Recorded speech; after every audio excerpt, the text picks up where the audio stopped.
hello there. It's nice that you could join us again. So I've just been dispatched to a 40-year-old male who has fallen 6 metres off a roof onto a concrete driveway. I've come in, I've got my PPE gear, I've got all my gear. The scene appears safe, but I do see a man looking rather unwell laying down. I've got my monitor, my bag, my suction, and the oxygen. Right, just going to go and check on him. Hello, sir. How are you? Not too good. Can anyone tell me what's happened with him today? Oh, he was up on the roof water blasting and he just slipped and fell. Oh my god, it was so far. It was like 2 stories. Is he gonna be okay? From that one up there? Yeah, I mean, it was so far. Oh, that looks yeah. Yeah, 6 or 7 metres to me. Alright. I'm just going to check him.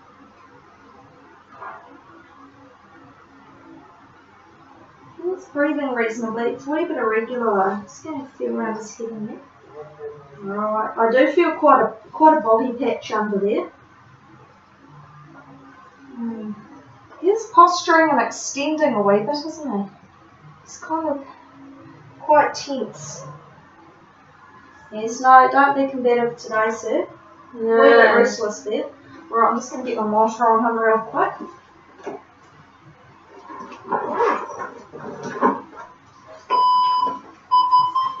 Push and or connect electrode.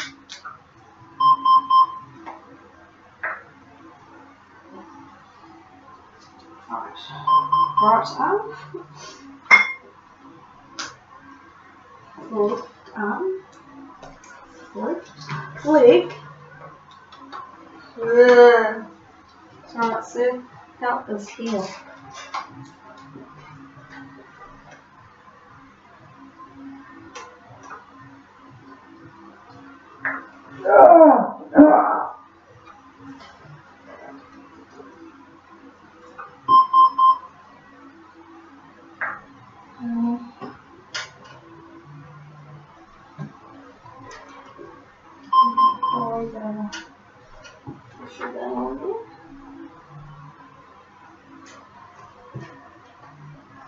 Alright, well, I can see the problem now.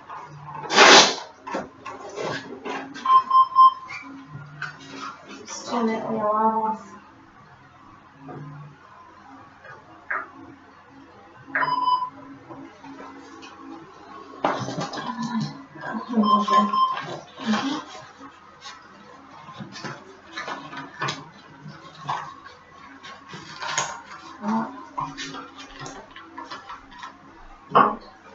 What's that looking at? Alright, so his heart rate is it's at about 50 at the moment, which is a wee bit low for him. So, there we go. And I'll just get a blood pressure on that. Alright, and I'll also just I'll get a quick temperature. Just because he has been on the ground a wee while. Temperature and BGR I'll do at the same time. Alright, so his temperature has come back at 37. He's actually quite good.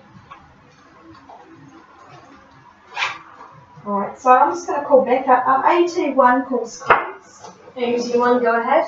Can I just get R50 who is RSI capable, please? Roger that. Okay.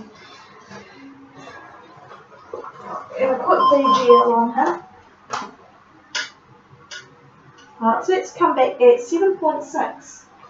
Okay. So I'm going to want to RSI this patient just by his vitals. His GCS is definitely less than 10. He's sitting at about a 5, which would be E1, V2, and then about M3. So I'm just going to pull out my RSI checklist. Right, so that is to attach the nasal prongs, which I'll just get my gear out there. Attach the nasal prongs.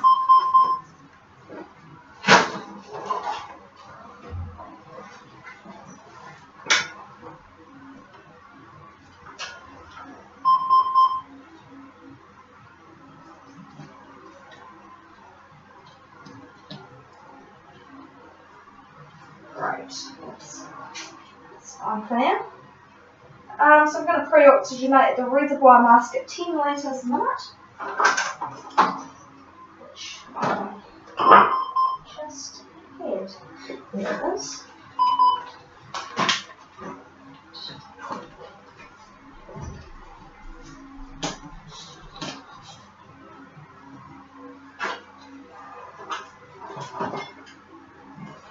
Just turn it on.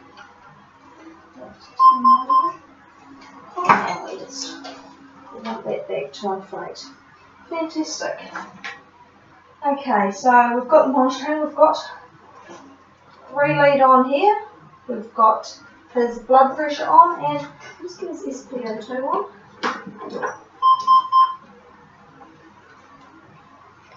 Okay, great.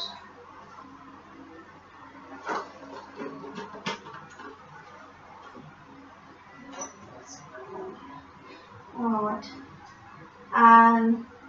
So I've positioned the monitor where I can see it.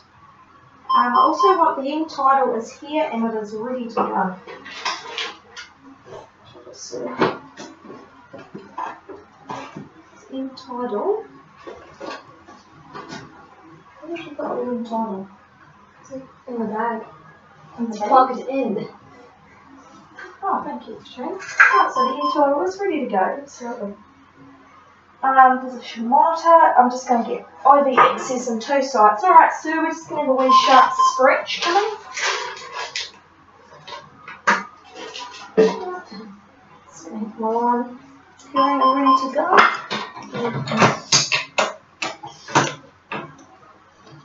Get up, have that on. Just get that primed, ready to go.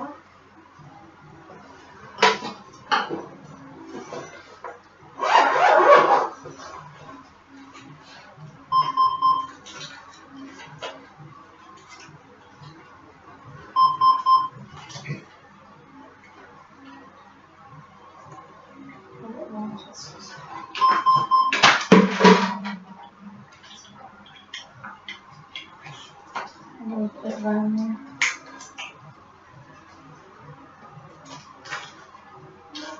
Flush ready. Turn it on. That's fantastic. Have a look at that one. Okay. Let's still do that. Let's just unplug. There we go.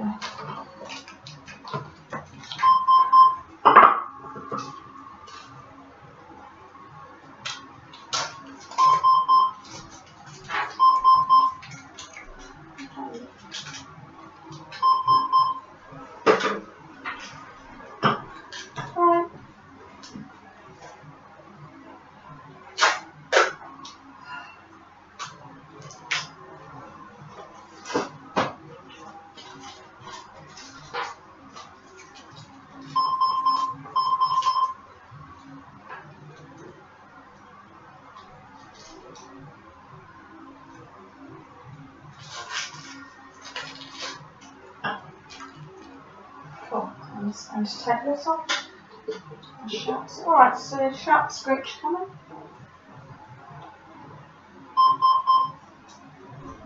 That, pop that. Templated. Sharp scratch. Down on there. Low plug. I'm just going to flush that. Yep, great. Just clean that off with the clean that off. Now I'm just going to put 2 lines in, so I want 1 line here, and I'll just tape it over so that it's like one that I've also put a lure plug on and I'm flushing. Now, so this one here, I'm just going to hook up our running line and have that going. Right. So let's start with the checklist. Place folded towel over the head, which they've done is previously I loaded him into the ambulance. What a good sniffing position when our ICP gets here. Fantastic. Right. Place an ETT holder under the head.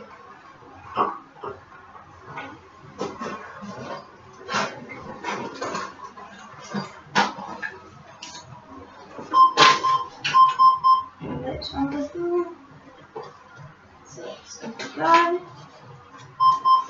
And I'm also going to put that suction so that's ready to go.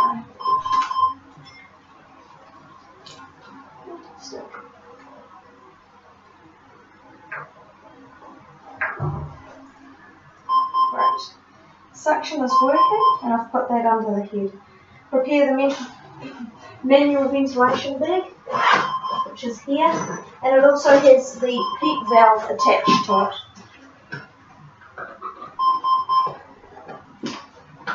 Right. That is attached through to our oxygen. Right. We've obtained a full set of vitals, which I can do again, which will just take another blood pressure on. Cool, and that blood pressure has come back still the same, which is about 160 over 90. His heart rate's also still the same at 50. Okay, we've prepared the area. We're in an ambulance, so we're just going to clear away all of our stuff. We've made off this can be in a sharp container. So just going to clear this off. So we've lots of room where possible. Cleaning up there. Right.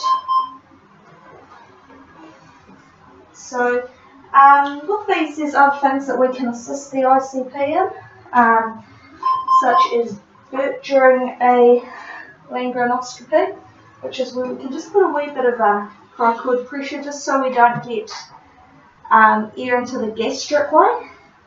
Also, we can help the ICP with things such as passing them the bougie and other equipment. Bougie is highly recommended now, just helps with guidance of that tube, making sure it's well placed.